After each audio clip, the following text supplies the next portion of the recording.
is such a wonderful piece of property that there's so much I can do. I think my daughter, my second daughter, had her first food fight that she started in this cafeteria. So I had an opportunity to discipline, and then I had an opportunity to hot dog my wife because I started a food fight when I was her age. Probably shared that with her at some point. Anyways, we digress. As I walked around here, a lot of memories come to me because all four of my kids went to school here, and all four of them loved it here. Absolutely loved it. If you asked them what their favorite school was, it was this school. The opportunity to go outside between classrooms was special to kids that age. So there's no doubt that the kids got a wonderful education here, but it's time to move past that and understand what we can do now. As Linda said, I am all for a senior center. I've been to the one in Smithfield at Deerfield Park numerous times. My dad, when he was suffering from Alzheimer's, I would take him there to play pool with a lot of Alzheimer's patients. And if you haven't had a good laugh, you want to watch 12 men with Alzheimer's play pool. Nobody knows whose ball it is. Nobody knows what cue they're supposed to be using. Most of them didn't know why they were there. But they had a great time doing it. And they shared a lot of laughs 3 times a week. And I was there just to make sure that nobody got hurt, which was nice for me to be able to watch them enjoy it. However, as you said, man, there's so many options here. There's a beautiful playground area down there. There's a tree that's pretty special to the kids who came to school here. I would love to see a wonderful playground, a wonderful senior center, but I would like to see you spend some money early on. And we do things in this town often without getting input from everybody, okay? And even though there's a lot of people here today, there's a lot of aspects of our town that are not being represented.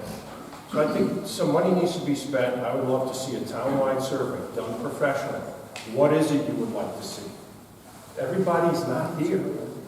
So let's get all the ideas by floating a survey, understand what the needs and wants are, and then bring in an architect to do some renderings, to understand, to show us this is what you could do here. After looking at the survey, to understand what people want. I'm all for a community pool, an indoor community pool. It'd be wonderful. It's wonderful for seniors, it's wonderful for kids.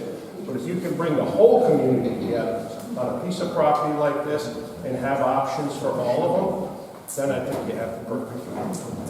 So I'd say spend some money up front. Let's make sure we understand what the whole town wants, and then figure out what the cost is, and then figure out how we're going to pay for it. Let the townspeople make that decision at that point. Thank you.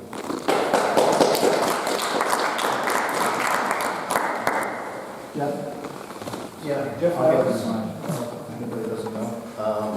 I have an idea, and it rebounds right off what you're talking about, is I'm chair of the North Smithfield Historic District Commission, and I agree wholeheartedly that we need to have more of an input of what we need to do here.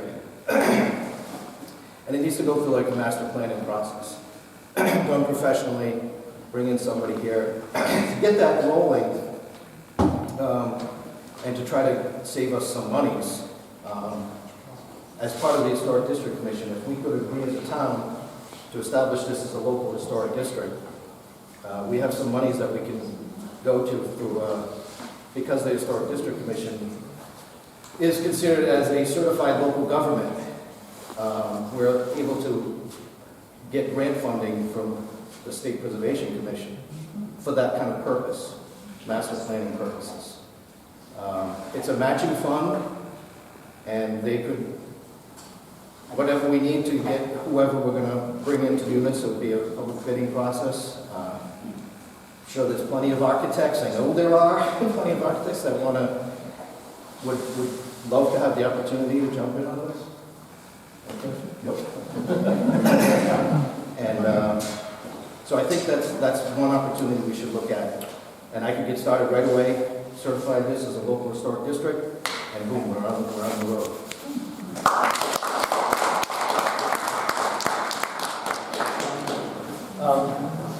I see your hands, I'm just trying to...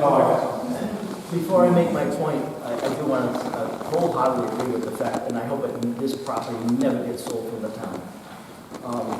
My idea is kind of what's been said already, but besides a senior center, I think just a community center for the town of all ages, from infancy to elderly. And I think we can encompass it because of the facility and it has so much to offer.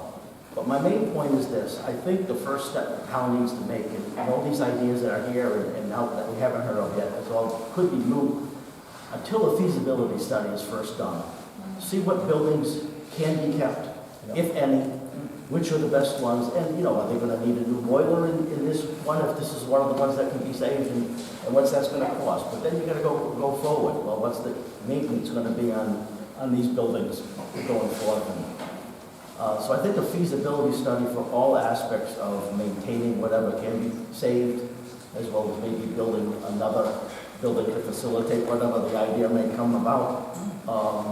Once we kind of know what our starting point is and what that's all going to cost, then we can maybe fit in some of the ideas that are kicked around today, and I'm sure we'll follow. But that's really, I think, where the town needs to start. So we can go out for funding, and I can go on and on. But I think the first step is some level of feasibility study. Building conditions, Yeah. existing building conditions. Yeah, exactly. You know, get rid of the last three, these two, or maybe the office can be saved too, but what needs to go into to rehab it, to make it habitable, and for what use? And, you know, then once whatever's up and running, there's going to be the maintenance of that. So there's going to be ongoing service contracts and so forth that need to be looked at, so we could kind of maybe get an idea of a budget and what we need to go out to. The operational expenses. Yeah.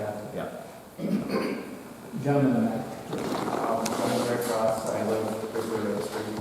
A couple ideas are going to be here because they're good. Also gave me some ideas that pretty much expand upon probably community center and passive recreation.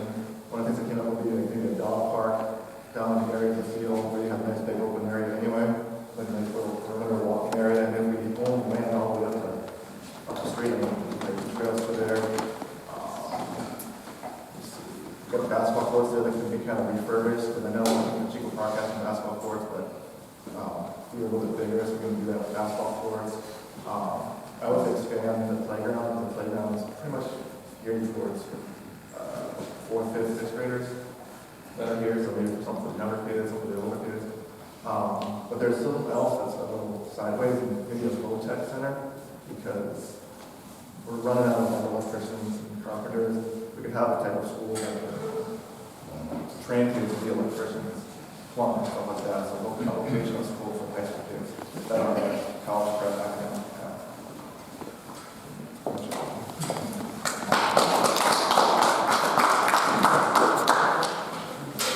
And I live next door.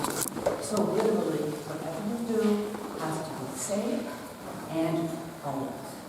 I'm serious, like when I say my backyard, it is my backyard. My kids literally jumped over the wall and came to school. So that's how I'm concerned. And I have to say that I think we're, you know, you just mentioned actually the outdoor section part of this. They're a gorgeous property here, and I love the nature trails and, you know, the use of the outdoor. But that doesn't preclude, because obviously we live in the senior center. So yeah, you know, that's a good idea, and I think for everybody, but I think there's more than enough room, more than enough buildings. It doesn't have to be a senior center or a center for kids. It doesn't have to be either one, but I do think the idea of trying to get some of the beauty of the nature and trying to get some of that outdoor thing. I mean, this is a sort of a rural town, and we don't have as much of that as I think we could. And I think that, and like I said, quiet, please, and safe. Can I ask you a question? When you say quiet, when the school was open and... Oh, school was wonderful. The only noise... What did you hear? You heard the kids at recess in the distance. Do you know what I mean? And then, like, at the end of the year, when it was either the music teacher or the gym teacher used to take them outside, they used to do that song and that clap and stuff. But that was a nice... That's not a disruptive. That's not trucks backing up all day long with the beeping things. That's not somebody, you know, roaming around. Like, you know what I mean? Like, that's just a pleasant, homey kind of, you know what I mean? That's like a neighborhood. That's like a town, and that's what I'm talking about. I don't want quiet because we can't breathe. I mean, I don't want anything that's going to basically disrupt the use of our neighbors, because we've got like 4 homes in a row that are all concerned about that. So You don't want things that are going to disrupt your backyard where you're literally living your life. But that didn't, that was wonderful. That was just the sound of people living in town and having a great time, so I love that. So I think that's awesome. But I do think we have a beautiful property where we need to use the outdoors too. And I think along with the basketball court, you could add in tennis court. That's a big sport. So I think it's, and I think there's room for everything, just as long as it's handled. And I do think those buildings that probably most vacant, probably going to cost a fortune, they probably should be the ones that we have to go. Thank you. Ms. Roberts. Thank you. I wanted to co-sign a couple ideas that were brought up that I thought were really good, and I've also been thinking about. My name is Cynthia Roberts, and a couple of colleagues / presidents, friends, and I run the Engaged North Smithfield Facebook group. And we've been collecting information on this for a few years now, just about what people want in the community. And Mr. Nangle, Mr. Van Howe, and Mr. Harris all talked about having a study in different ways by a third-party group just now. And I really want to support that, having folks who are experts in placemaking and design who do this in other communities in the region and in the country. There's many of them available. And doing like a comprehensive needs assessment and really learning from all the different age groups and perspectives across the community would be what I would want to see. And I'd also like to see more community integrated budgeting and discussing about multiple projects. So for example, what happens at Bushy makes a big difference for what happens here. So are we going to keep our complex for public safety at Bushy? If so, will the building be vetted? What will happen with that? All of those things build on each other, but when we talk about these things in such separate ways, or if we pronounce that we don't have enough money to do this or that, it makes us feel hemmed in. So I would really like to have a much bigger conversation where as a community we can talk about budgeting and talk about how this affects Bushy and the police and everything, and also have everything on the table and think about outside resources like Champlain Foundation, Rhode Island Foundation. They fund things like this. Many communities are recognizing that our health depends on how we gather together, and many of these buildings have mold. So I would like to not say we don't have enough money to raise this whole place and start fresh. How do we know that? I liked the ideas about having professional architects and engineers who don't live here, who are third-party people to come in and assess that. Because I would like to have a much bigger way of thinking about this and not think to start out what we can't do, but to start out with, if you had your way, what could you do? And I know that that's how you started this off, but already there were things like, well, we'll probably have to keep the building, but I like to zoom it out and not think that way. And I'd also like to have resources from the region and places where people do this and they have big ideas and can really shepherd it and help us with that. Thank you. Anybody else? Gary Valari, I live on Fort Jake Court, and I'd be one in that category that Mr. O'Hara brought up. Having been here for 5th and 6th grade, and my son also, in fact, had his last year in 5th grade. So there are lots of memories here, and I think that's wonderful. And it was brought up about the campus style was one of the very unique and cool aspects of this. And from what I'm hearing, everyone wants to keep that. And I think that's important. There's so much space here, and as pointed out, unused space. So piggyback onto what Cynthia Roberts said, I don't think there's any reason you can't have a very big vision for this that is achievable over time. And it's important to have big vision because if you look at someone's house, they build a house, and then later they go, oh, I wish we had done, oh, well, I have this other room, and later they have this other idea. Well, it looks like it was done in pieces. If you start with a big vision and then start building from plan the entire thing, it'll come together much better. One of the things, so we have the senior center, and again, the senior center is going to be used during the day. right? Seniors are probably not going to be out much after, attending events after, say, 7 p.m. So things can get a long usage here. They'll get usage during the day, maybe by more of the seniors, usage in the evenings by the families. I don't see any mention of the arts. I was surprised when I moved back to town that there wasn't more of an arts community in this town. I originally had hoped that the auditorium at Kendall Bean would have been restored, having attended school plays there from my younger brothers. But a facility like this, if you had, a local theater group could be formed, and again, that would be a multi-generational activity. All of these pads out here, whether the building themselves needs to be knocked down, I'm sure the pads are usable. They all have electricity and plumbing, they're fabulous, right?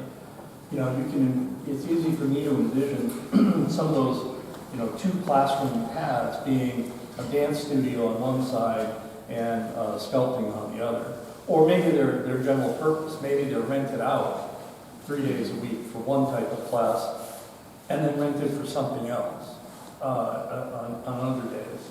I think it's important that we look at it that way. And I also think, I mentioned renting. I think it's important that we not think that everything has to be done for free.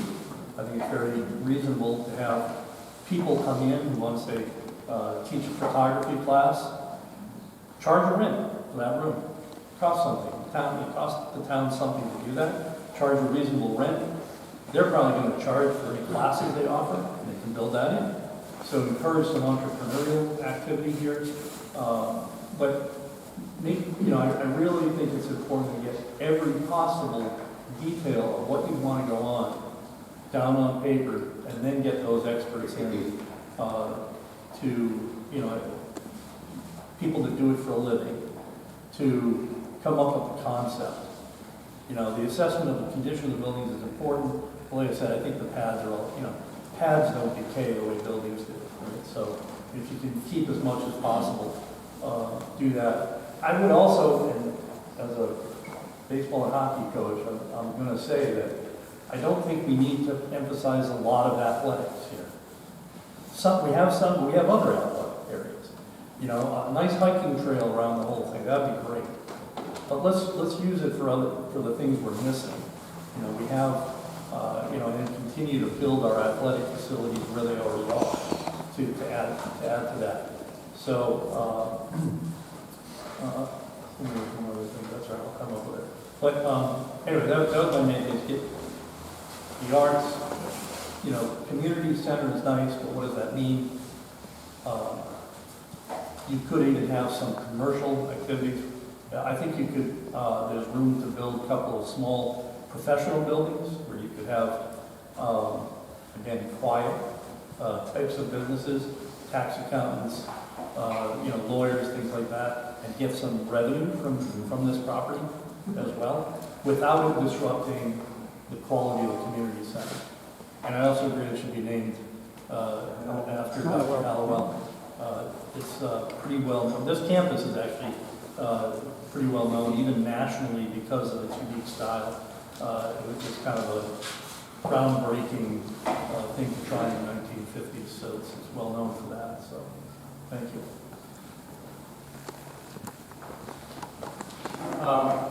You can have the greatest ideas. We don't have the money, it's not going to happen.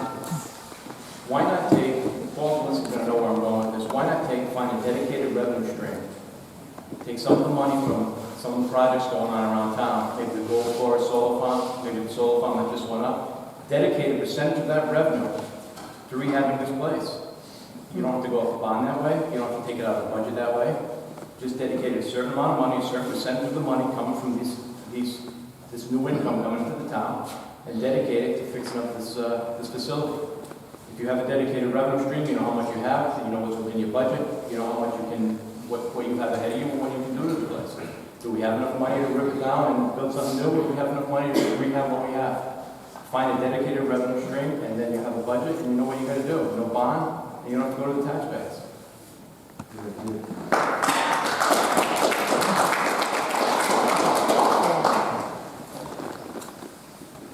Jeff Porter, I just want to say, as a registered architect, how everybody saying that we recognize the value of bringing in the experts for feasibility studies, for master planning programs, because I've worked in a lot of towns where that value is not recognized. So I want to start with that. So thank you for those that have brought that up. I've also, as I said, I've been working in a lot of towns in Massachusetts, mostly on public buildings, specifically libraries. I know a couple of years ago we did have the library bond fail, so the library is likely in need of some upgrades. But what we've been finding that we're doing is creating libraries that are community centers that are used by all ages, and it's kind of a library plus, I guess you could say. So you have the areas for the library, but then you also have specialized areas for people for English as a second language learning that goes on. There's young adult and tween areas that become maker spaces where robotics teams from schools can go back and really make have a flexible space to be able to create things. So I think I'm in agreement with all of these ideas. I think they're great. But I think, as people have been saying, that the feasibility studies are probably our first step that we want to take a look at, get an understanding of what's worth saving, what's not, and then bring in the professionals and let them kind of assist. Because I know as we work on libraries, we do a lot of community outreach programs. So we have big meetings like this where the whole town is invited. We have, we would also look at targeting certain age groups to get a little bit more focused groups. So we go to schools, talk to the